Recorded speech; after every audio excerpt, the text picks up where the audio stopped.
Today, on the significant occasion of One Mother, I will be speaking for the Green Minute to honor 5 guardians who dedicated their lives to protect our Indian green heritage.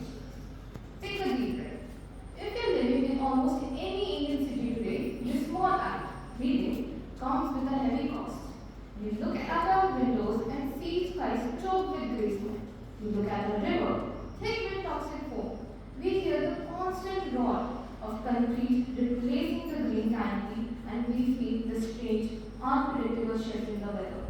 Confronting this harsh reality every single day can leave us feeling entirely helpless. But today, I'm not here to just talk about the gloom, because fortunately, India has been blessed with a different kind of force. Woven into our history are ordinary human beings who dedicated their lives and fight back against the concrete. Let's begin the journey with a true legend, Sundarlal Bahuguna.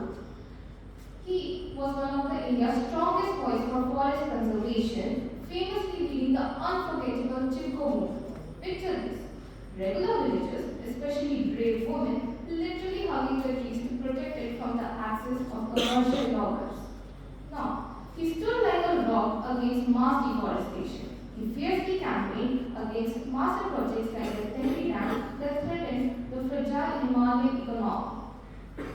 He led by one powerful, unforgettable message: ecology is the permanent economy. Now, let's travel to the forest of Karnataka to meet a truly remarkable woman, Tulsi Gauri. She is known as the encyclopedia of the forest. What makes her story even more incredible is that she has never received a single day of formal schooling. Yet her deep knowledge in botany rivals that of top scientists. She single-handedly planted 30,000 saplings and cared for nearly 1 lakh trees across Karnataka. Her expertise spans more than 300 plant species. Now, let's pivot from forest to the environmental policy to meet our third leader, Sunita Narayan.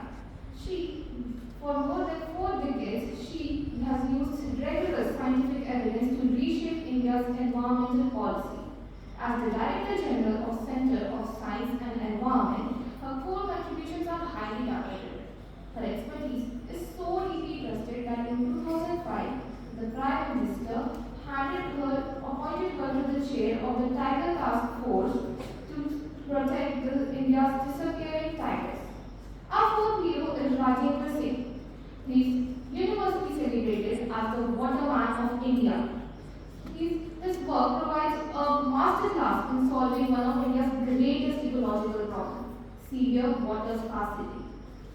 He, through his organization, Tarun Bharat Sangh, he revived the ancient rainwater harvesting methods by constructing over 8,600 jogas across the arid landscape of Rajasthan. This brought prosperity back to 1,000 villages and revived 7 completely dried up rivers, including the historic Albari River. Finally, we conclude our journey with Jadhav Payal, universally known as the first man of India. Beginning from the 1979 on a barren sandbar along Brahmaputra River in Assam, he committed to planting trees every single day for over more than 4 decades of solo labor. He single-handedly raised a thriving 1,360-acre forest known as the Mulai Forest. Finally, as we spoke of the 5 guardians today, let their legacy live on through our own actions. Let these words stay in your heart. No river is saved by a crowd standing by. No forest can grow while we just watch inside. It takes but one spark to make shadows retreat and one step of courage to change our defeat. Thank you and have a great day.